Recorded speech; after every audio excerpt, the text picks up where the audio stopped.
Hello, Mr. Casey. 好，就交给你 Hi. 了。 Hi. I Good. pass the call to you, Mr. Casey. Yeah. Alright. Okay. Thank you. Hi. Good evening to everybody. I thanks Yi Cameron for inviting me to this 2020创福月啊，笑傲股市，笑傲江湖不笑傲股市啊。哇，我很久没有看这个武侠小说了，金庸啊，那个古龙啊，很久没有看了。这个财富精英奇迹盛会啊，really there are many good speakers and good investor here. I can see people like Dato Sri Lee. I know him. He has attended, given presentation to two of my seminar. I see Casey Lau here. I also my personal friend. I've met him a few times, and I also presented in his website a couple of times. I have seen Ming Tek. Yeah, Ming Tek, a young, very good investor. Now he helped me to set up my Facebook page. Shane Choo. I've been listening to all the seminars, not all, many of the seminars he organized. Well, really, there are a lot of good people here. I think for those who have attended this summit, it's very good because you are given a lot of guidance to carry out your investing to build long-term wealth. They are very good material information here. Actually, I wish 40 years ago, yeah, 邦二哥刚才讲我在这个股市已经40年了，对，我在股市40年了，since 1980 哦，but 我的经验不是40年，我的经验才10多年不了啊，其他的20多年我是乱来的啊，乱来的 ，invest 乱来的。Yeah, I actually just a little bit of induction. I started as an engineer. Started work in 1980. I started investing then. You know, like most people, we just do investing based on rumors, tips. You know, so you know the consequence, losing money. I don't know how much I lost, but anyway, at that time, not much money to lose anyway.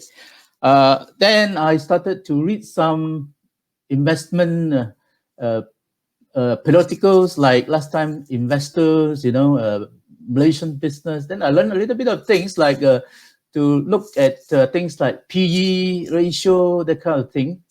Little bit about value investing, just a little bit about it. Then the investing outcome a little bit better, but I don't think I make money. So anyway, that is my experience in investing in the first 20 over years. Bad experience. Then I retired very early. I retired at the age of, I think, 48.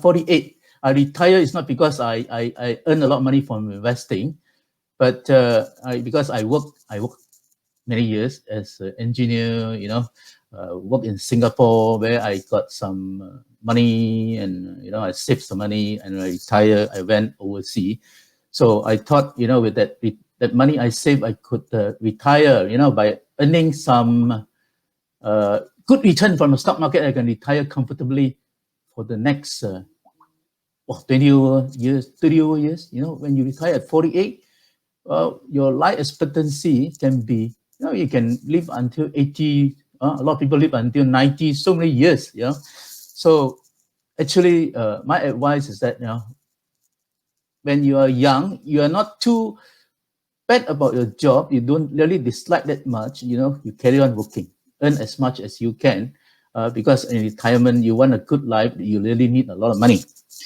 Then when I retire, I went to study something finance. You know, I like finance investing. I like Fang Erkers mentioned, I got a certified financial planning qualification, and I did my Master of Finance, and I did very well in the finance, Master of Finance, but it will give a false as implication that as as if you're a master, you can do very well investing. That is not true at all. It's totally not true. We did learn some good stuff in the university about finance, like especially on how to read financial statement, that kind of thing, how to do valuation. Those are very good stuff, but the rest, very hard stuff and not much use. Then in the finance, I remember in one practical finance paper, we do a lot of case studies. One of the case studies is on Magellan Fund by Peter Lynch. Wow, I was actually impressed, that Peter Lynch actually makes so much money for the Magellan Fund. I think the compounded annual growth for that 10, 20 years is easily 25% or even more. So I get to know Peter Lynch, and then get to read his book, his One Up Wall Street. Then I learn a little bit more and investing in real life. And then I read books like by Joey Greenberg of the Magic Formula fame, and and some other investment book. And that is where I learned most of my investment knowledge from. And since about 10, 15 years ago, I started to apply this principle, and I think my investing outcome is much better. And at that time, I wrote many articles in i3, as mentioned by Fang Erke, and I put up portfolio. There are quite a number of portfolios I put up. Actually, the 5-year return of those portfolios actually did very well, based on those principles I learned. All of them did quite well, but that is basically more on quantitative kind of analysis, based on some quantitative metrics. I did do some qualitative analysis, but not too much of it.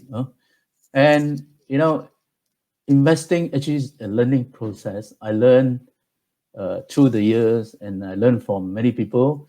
I learned from the blogs, and now I get a little bit deeper in the quality part of it,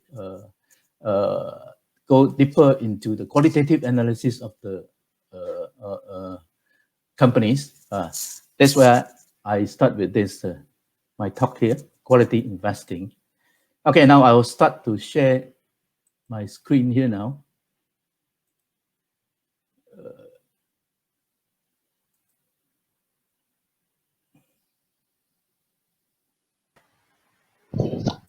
All right.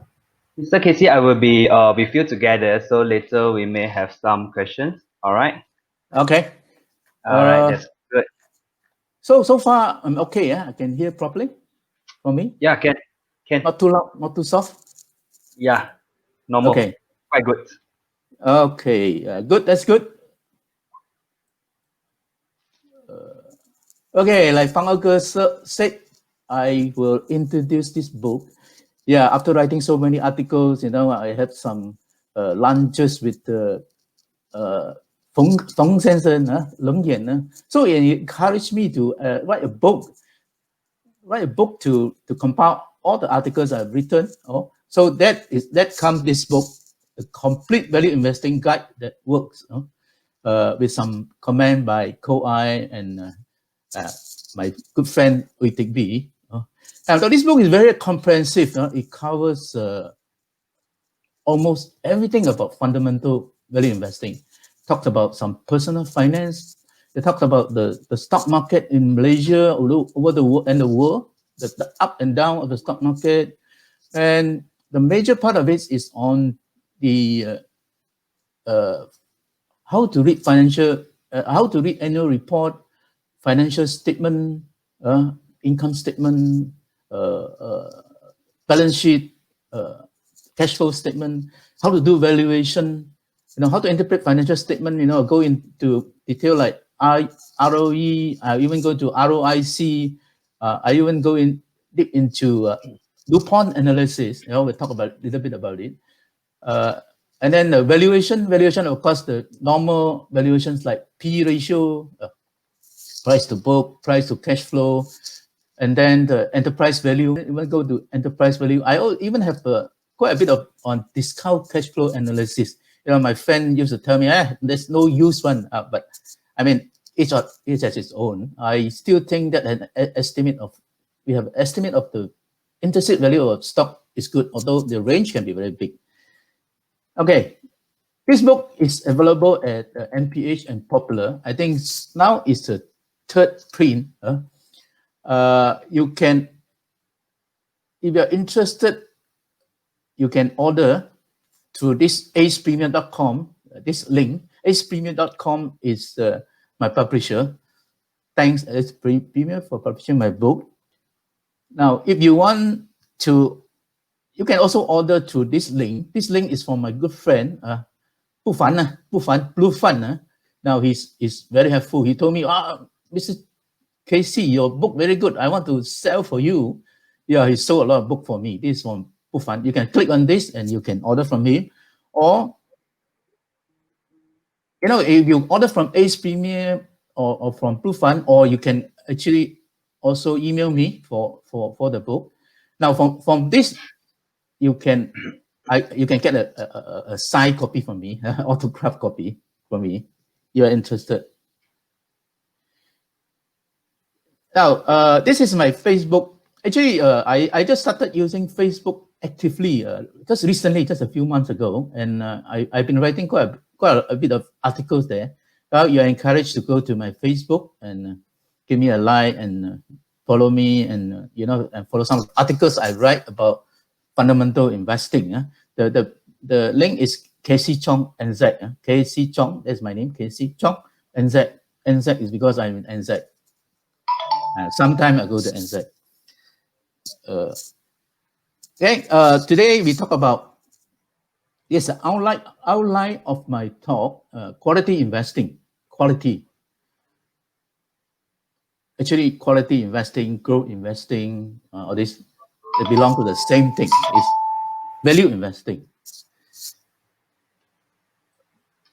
Now, I will talk about some qualitative attributes of quality companies, the qualitative part of it. And then I will talk something about the quantitative attributes of it. And talk something about valuation of quality stocks. Then how to apply quality investing using two ways of doing that. One is the farmer method, the hunter, or farmer hunter. That's strange, but I will talk about it later. Now, how do we do quality investing? How do we pick quality stock? When I was writing article in i3, when I talk about picking stocks, I wrote a lot of analysis about, those small cap stock, mid cap stock. People say, why you say you're value investing? How come you are doing all these things? Picking all those stocks, all those small cap, mid cap stock. You should pick company like Genting, Maybank, TM, DG, all this. These are the 30 component stocks of KLCI, the 30 biggest stock which make up the index. Now, if I just checked not long ago, if you invest in a basket of these 30 stocks, say in 2013, and you hold until now, what do you think is the profit? How much you have made? Maybe you can write something there and give me some hint. What do you think? What do you think will be your return from 2013? You buy these 30 stocks, and then you keep until now. What will be your return? Anybody can? What? Appreciate you can write. George Paul. Wow, George Paul, my good friend, 10%. 10%, that means 10% from then until now. 2013 to 2020, 7 years, 10%. Or every year, 10%. Well, actually, the answer is if it's just based on capital gain, actually, I would think that you will have lost money. You will have lost maybe around 15% because in 2013, I remember the index was 1,800 something.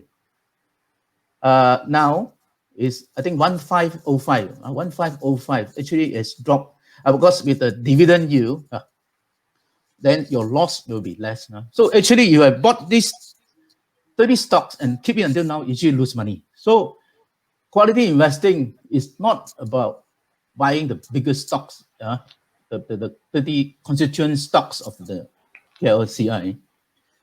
Then what is quality investing? Okay, we talk about the quantitative characteristics of quality investing. You see these are three musketeers, is it? Three musketeers. What are the three musketeers in quantitative characteristic?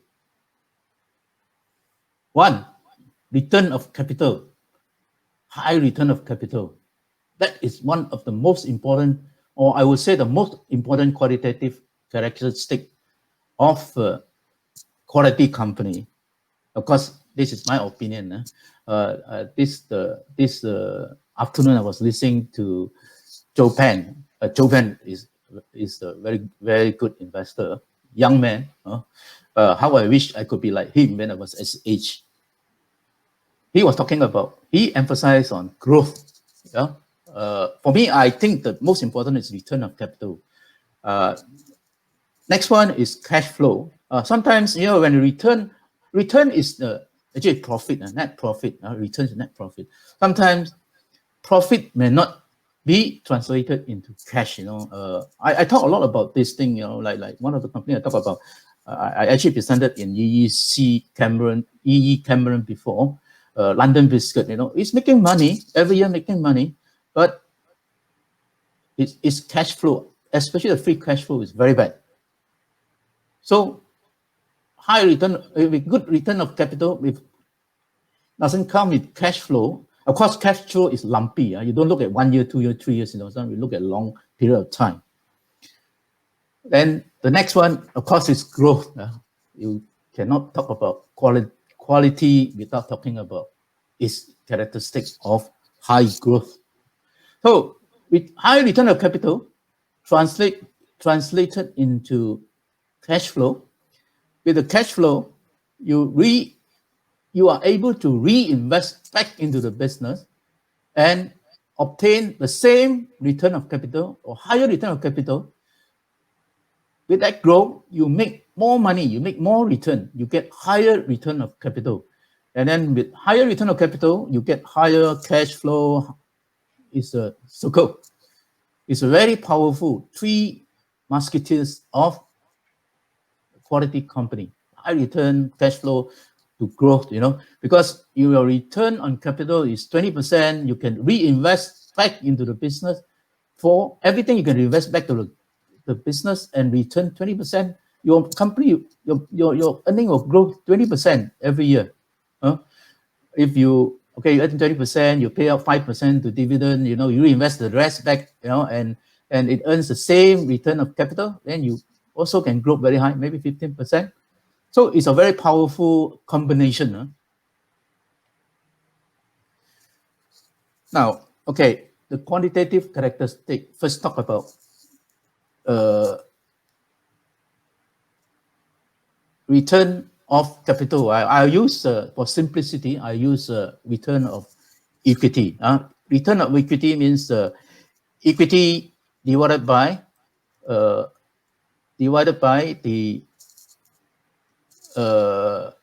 the return means the net profit divided by the equity in the balance sheet.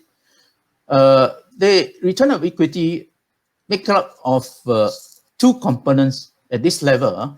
It make up the component of return of assets and financial leverage. It means return of equity equal to return of asset multiplied by financial leverage. In turn, ROA also is divided into two parts: net profit margin and asset. So net profit margin multiplied by asset turnover. Net profit margin is easy. Net profit margin is net profit divided by revenue. Asset turnover is your revenue. How much your turnover a year in relation to your asset is the sales or revenue divided by the total asset. That is the asset turnover. So net profit margin times asset turnover. You look at this equation, net is equal to net profit divided by sales. This is sales divided by asset. If you a bit maths, you good in maths, you can see that you cancel sales, you cancel, you become net profit divided by asset. That is return of asset. Now, financial leverage is how much asset you employ in relation to the equity you have. For example, like you have equity of 1 million, you have asset, you borrow another, say 1 million, you have total asset of 2 million. So your asset divided by equity is 2. That is financial leverage. So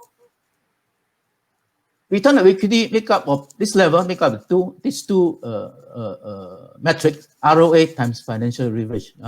Higher the ROA, higher the financial leverage, you get higher of return of equity, higher ROE. Of course, but the better thing is to get higher return of asset rather than financial leverage, because sometimes you borrow too much money, and during the economic crisis, you may suffer. The risk of bankruptcy is higher. If you look at this level, the ROE is equal to net profit margin multiplied by asset turnover and multiplied by financial leverage. Again, you look at the maths part of it. You cancel out sales here, asset here. You get ROE, actually net profit divided by equity. That is the return of equity. What I'm talking about this, it's all in my book there. You can refer to it. And what I'm talking here is I'm talking about Dupont analysis, breaking down ROE to analyze. So you can see that from this Dupont analysis, a high return of asset can be in two forms. It can be a higher margin. Some business have high profit margin. Those are branded goods. Some business has very low margin, but they still got high return on asset. Because why? Because they are very high asset turnover, like Walmart. Walmart sell a lot of stuff, few hundred billion turnover a year. So although the net profit margin is very low, 2%, 3%, or even 1%, but because of the high asset turnover, again, you get high ROA. With high ROA, you multiply the financial leverage, you can also get a very high ROE. So two parts. A business can earn good return by higher profit margin or higher asset turnover. Of course, also higher leverage. Prefer not to use too high a financial leverage. Okay, the next quality, quantitative quality of company is grow. Grow, baby, grow. Grow in sales. I grow in sales. I grow in profit.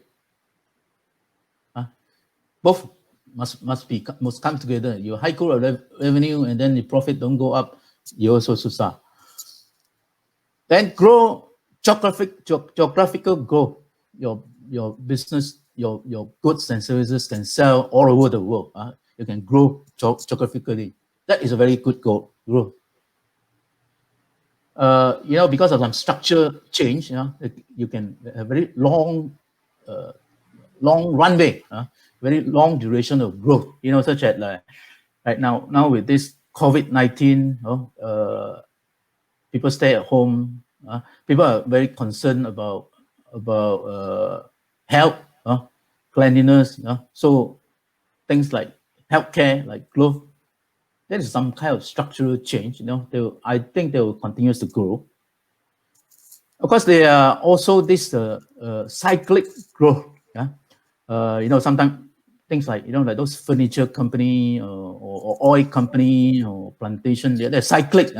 if you can buy those stocks at the low, of course you can't get the lowest here. You can anticipate that, you know, that because of all the problem here, the price is very low now. The earnings are low, so you but it will turn around. So you're able to buy here, and then you and keep it even for depend on the industry. Some of some of them take a long time, some of them take shorter time. You know, if you buy low and then you before the peak you can sell off. Sometimes you can make a lot of money. Yeah, it can be a multi-bagger too. You can make 3 times, 4 times within 3 years, 5 years. You know, but this one timing is important. If you buy at here at a peak, you know, you won't make much money because, you know, the industry will turn. You know, when the cyclic thing come, you know, the business deteriorate, but you turn up again. So if you buy high, you still make you will still make it, but not that much. So I was actually last time I was a bit wary about growth, you know, because, you know, a lot of growth company. I take for example, I wrote a lot about this company like KNM. I wrote about London Biscuit, you know. KN was having very high growth, 30-40% growth in the 1990s, early 20s, 30%, 40% growth, you know. But you look at this return of capital is maybe 4%, 5%. Why is it important? If your return of capital is below the cost of capital, you borrow at a cost of 5%, but your return is 4%, actually growth is a value destroyer. Okay? Remember this, growth must be accompanied by good ROE or ROC higher than the cost of capital. Your return of capital must be higher than the cost of capital. ROC bigger than the weighted average cost of capital.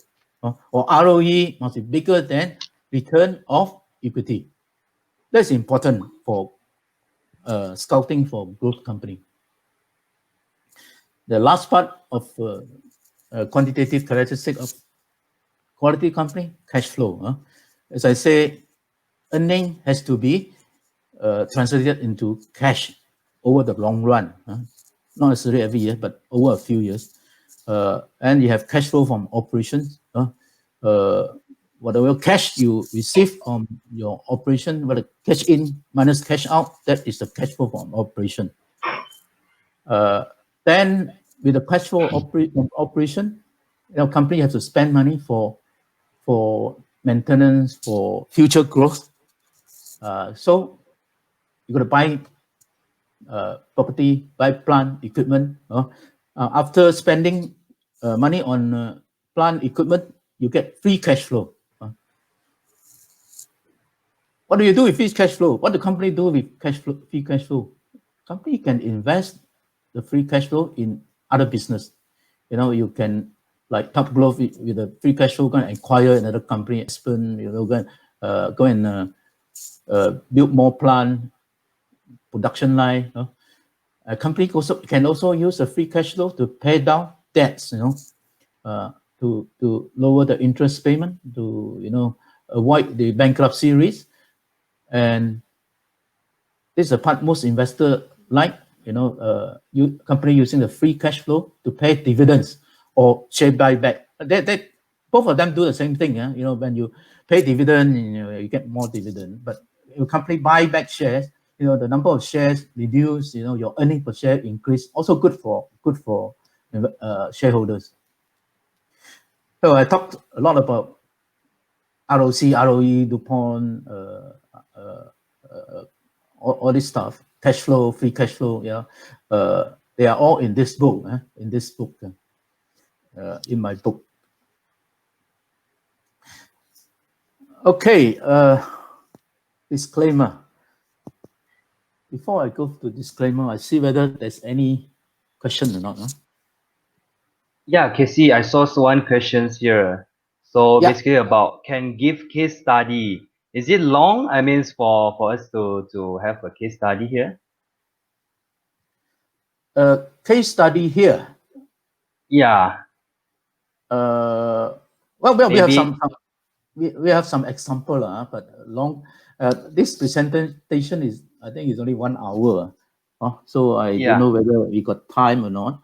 Uh, yeah, I think we will go along and see about case study. no Any worry, other Casey. question? You can proceed. Yeah. Yeah. So No more question. Okay. yeah, no more question from here. Yeah, you can Okay. proceed. This disclaimer.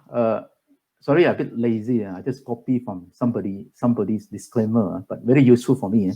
Now, this information contained in this materials provided contain information of general nature only and are produced for investor education purposes only. They do not constitute investment advice in any manner, whatever, or have any regard to the specific investment objectives, financial situation, or individual needs of any particular person receiving them. Example are used for illustrative purposes only and do not constitute investment advice. Because for the next slides, I give some examples of things like quality, attribute, all those things. Now, what are the qualitative characteristics? Fast-moving products of well-known brands. Fast-moving, well-known brands. Like Coca-Cola, everybody know Coca-Cola. When it get tasty, it's very damn shock, to drink a cold can of Coca-Cola. Especially the European people, they like to drink Coca-Cola. Beers, Carlsberg, Malaysia.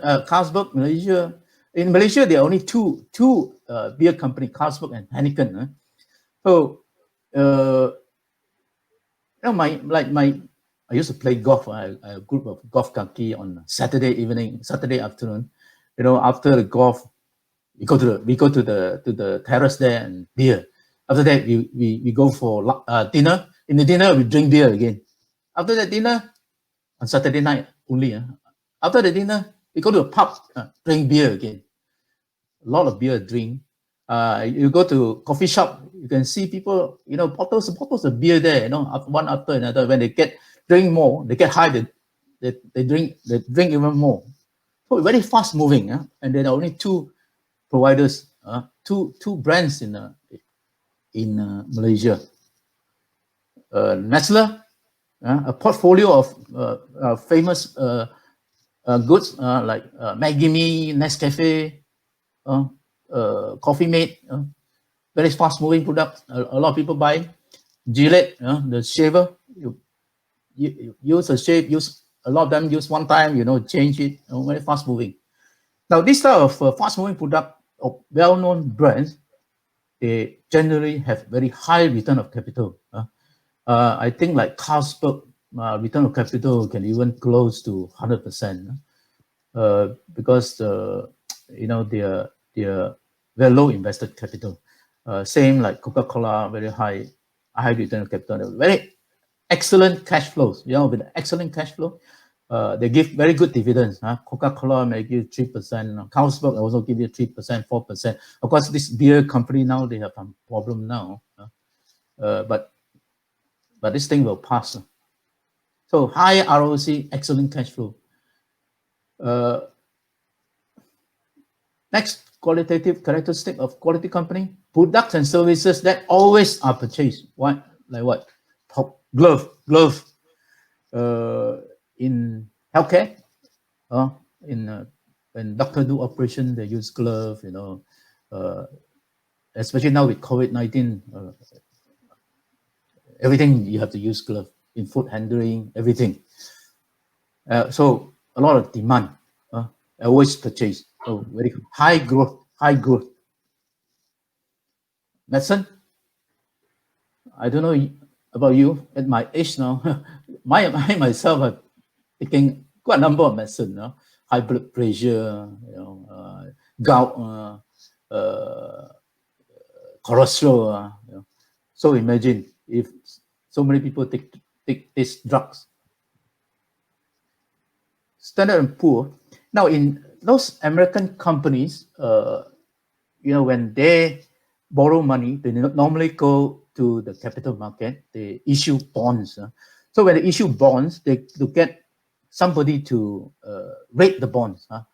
If they are given a A rating, well, the bonds can be, there are a lot of demands for the bond, and the bond can be sold at high price. If you're giving a B minus, well, the bond will be sold at very low price, and some investor will not buy the bonds if the rating is low. So these companies, Standard & Poor, Fitch rating, Moody's, they are very important in this sense. So their service is always at to purchase. And you know, the bond market is so huge in the world. In fact, I think it's even bigger, much bigger than the equity market. Imagine. The big four, Deloitte, PM, PwC, Ernst & Young, KPMG. If you work in this company, or your children work in company, you should feel proud of it. And if your company, if you engage this big four to do your auditing, then your company report has some certain credibility. Premium products with brand name, the Swatch Group, Longines, Omega, Rado, these are expensive stuff. Do the same thing, tell you time, but they are few times more expensive than Citizen and those other brands. Tiffany and Company, if America, you give a present to your wife or to your girlfriend, you buy a ring. The ring might cost you $5,000, but you buy from Tiffany Company that do it packaging properly for you. It might cost you $8,000.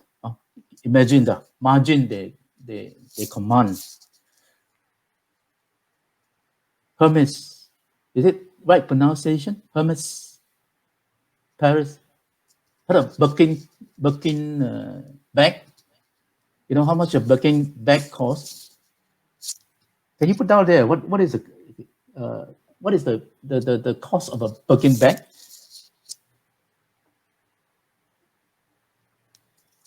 Birkin bags, I think, cost tens of thousands one bag. I thought I read about an auction about a Birkin bag, which was auctioned off at 223,000 USD dollars. One bag, 223,000 USD. That's 1 million ringgit. Dongfang said 30K, 30K. Yes. But as I said, there was one auction at 223,000 USD. Wow, a lot of people say 50K, 30K. Yeah, very good.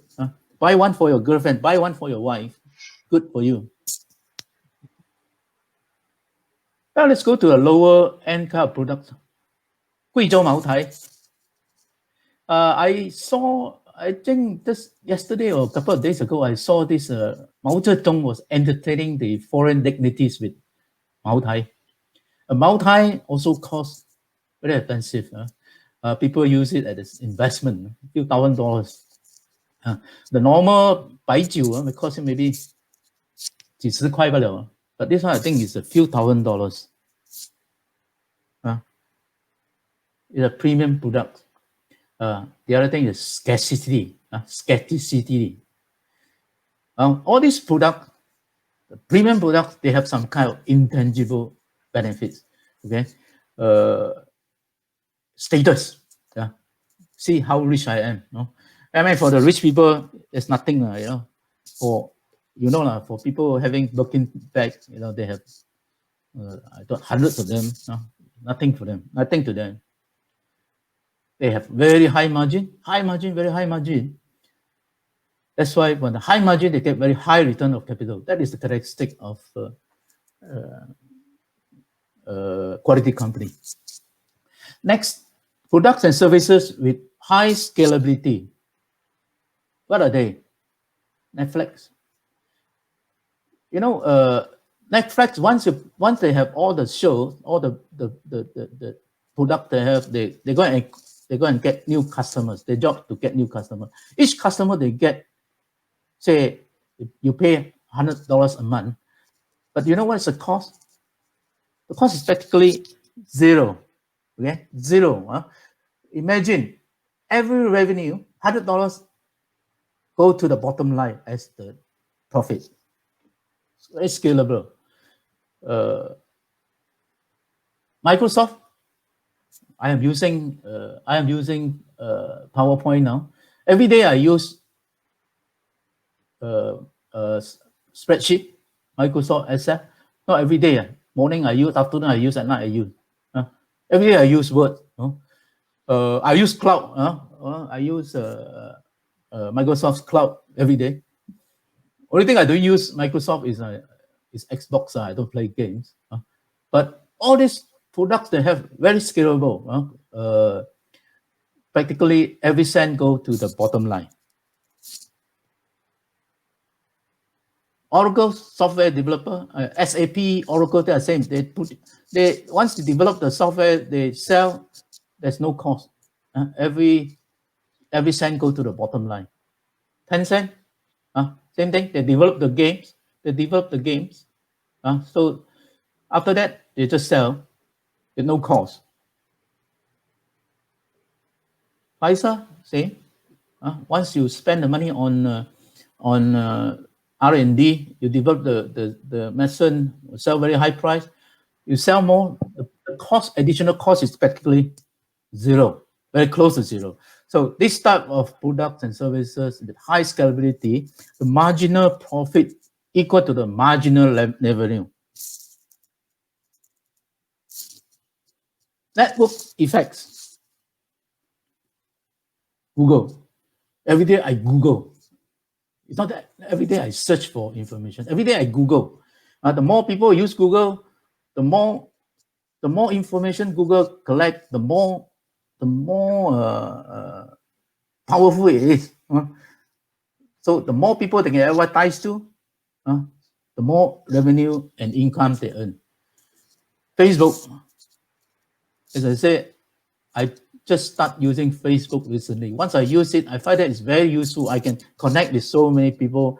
Sometimes I can even find my classmate, my primary classmate through Facebook. They can talk to me. More people use, more powerful, more information they collect, and more. The more people use, the more people will use it. Same thing, Amazon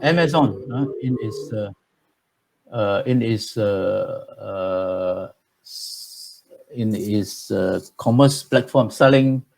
The more people advertise in Amazon, more buyers will come.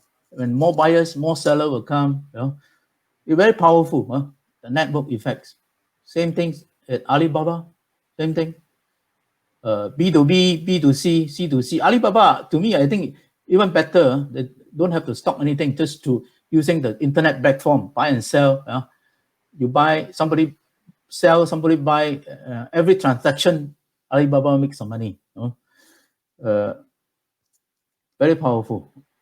Of course, Alibaba got other things like Alipay, also very powerful. Amazon have its cloud business. AWS, where it's very powerful, very earning a lot of money from its cloud business too. So the more people use, the more valuable. That is the network effect. Low price. Hey, don't underestimate low price provider. Low price plus by name. I call it low price plus by name. What are they? Walmart. Walmart sell very reasonably cheap stuff. So a lot of people go there and buy.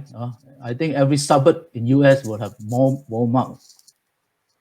And the interesting thing about Walmart is that, although they sell very cheap, so the margin is very low, but because of the good distribution system, they don't spend much working capital. Don't need a lot of inventory. People buy and pay credit card. So actually it's cash upfront, not upfront, pay cash straight away. But because Amazon sells hundreds of billions of products every year, he has the bargaining power. He can get cheap stuff from his suppliers, Not only that, you can also give very good terms, very good credit term. Give me 3 months credit term. Whereas when he sell, he straight away get cash within a few days. So this type of business need very little capital, working capital, very little. So with little capital, the return of capital will become very high. Very good kind of business.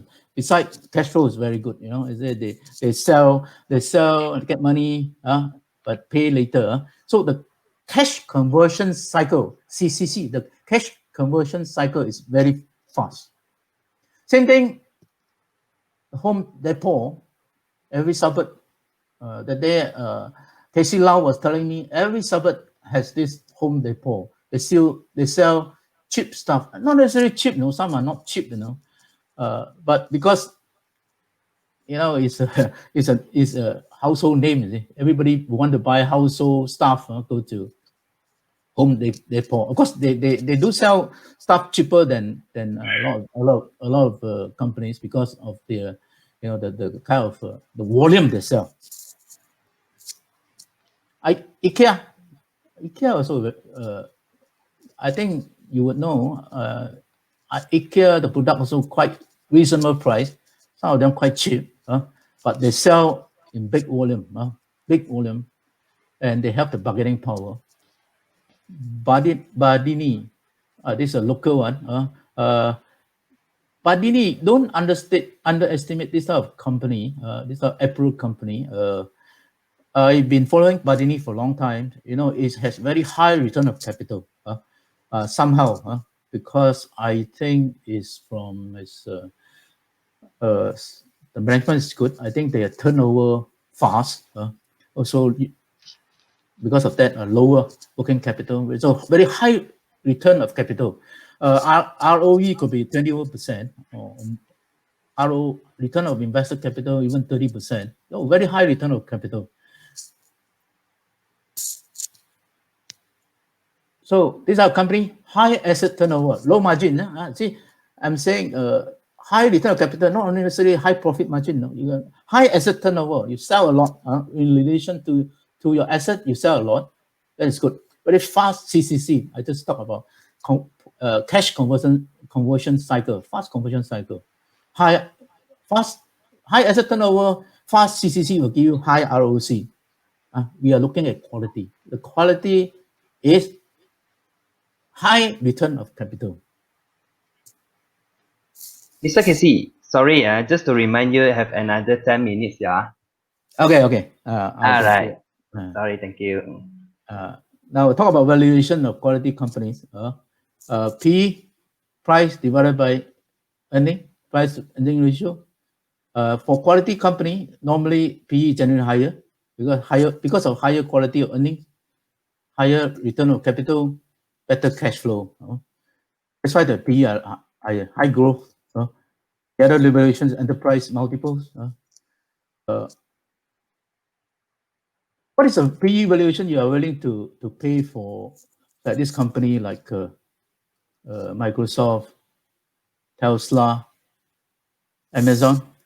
Can write down there what you are willing to pay. I think Microsoft is selling about PE of 30 over now PE.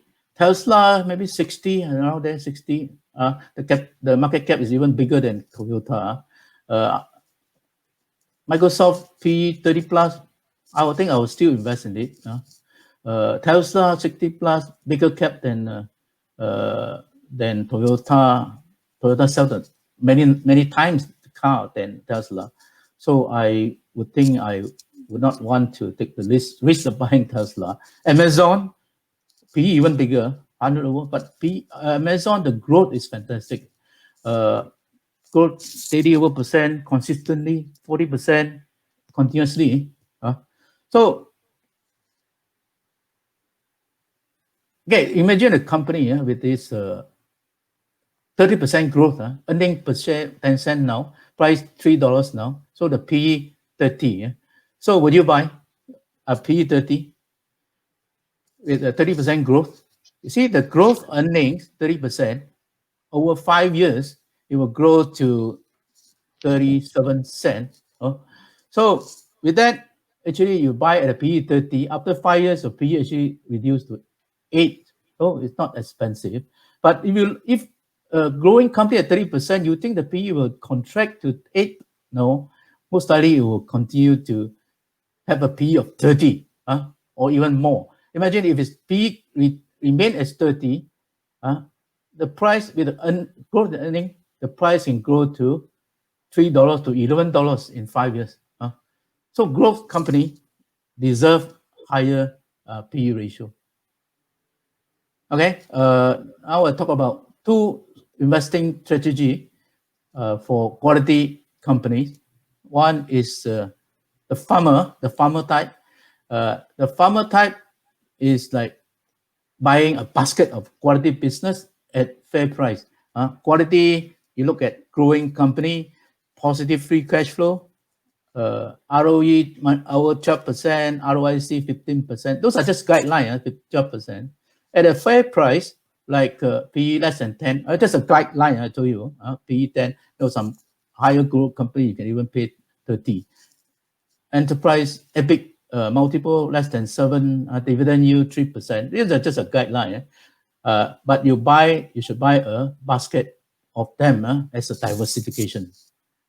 That's how Greenback of the Magic Formula fame does. He did this quantitative investing, his magic formula basing on ROC and earning yields, and invest over 22 years.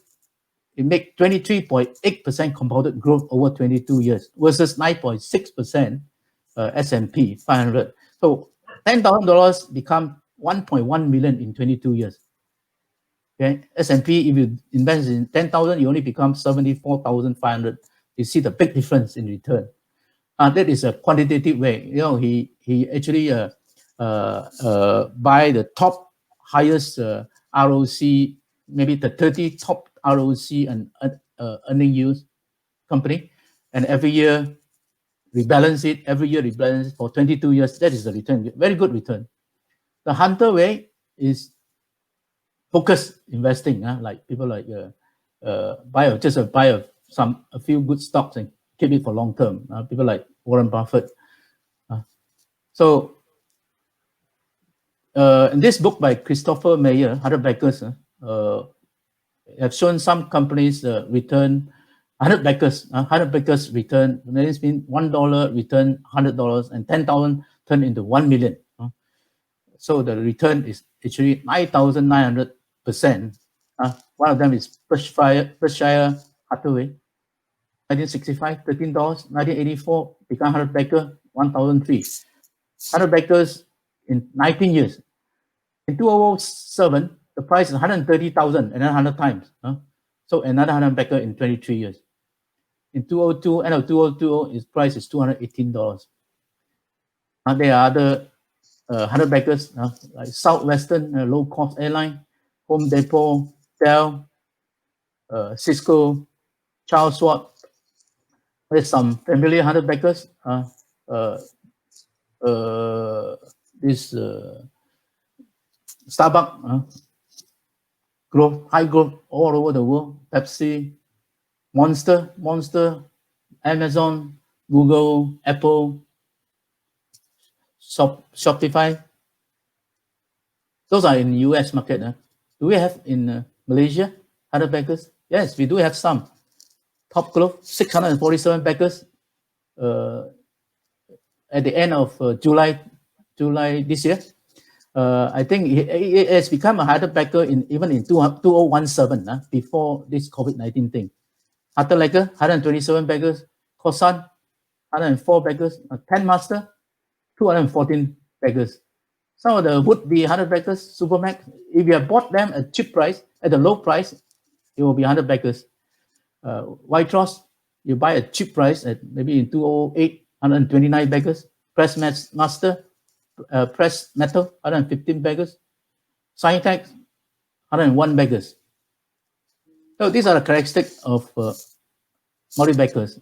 Predominant sector, technology, healthcare, high demand of product and services, high and consistent growth, owners, operators. Now, this is very important. Owners, operators, they have a skin in it, a dedicated, hardworking, dynamic, long-term thinking, trustworthy, a big addressable market, many export companies, scalable, worldwide demand, high return of capital, of course, value versus price. I would just say that some of them amount 100 backers if you buy them at a cheap price.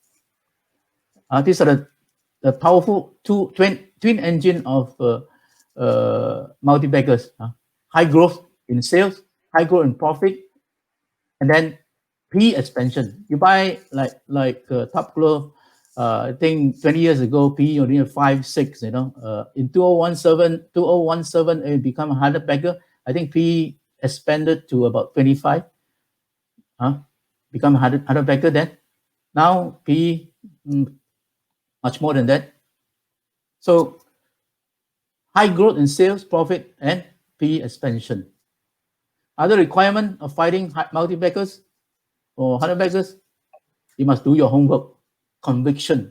Once you get it, you must have conviction. You must be contrarian. And patience is the key. It takes time. Take time to get the 100 baggers to realize. Of course, luck is also important. You need a bit of luck. Then the other thing is catalyst, like recently the glove company. So two way of doing quality investing. Hunter, to focus, to do very deep analysis of farmers by quantitative investing. So which one you prefer? I have been doing farmer way for a long time. I'm starting to get into this hunter way of quality investing. Okay, I finished. Sorry, All right, I had to. Casey, Sorry, no worries.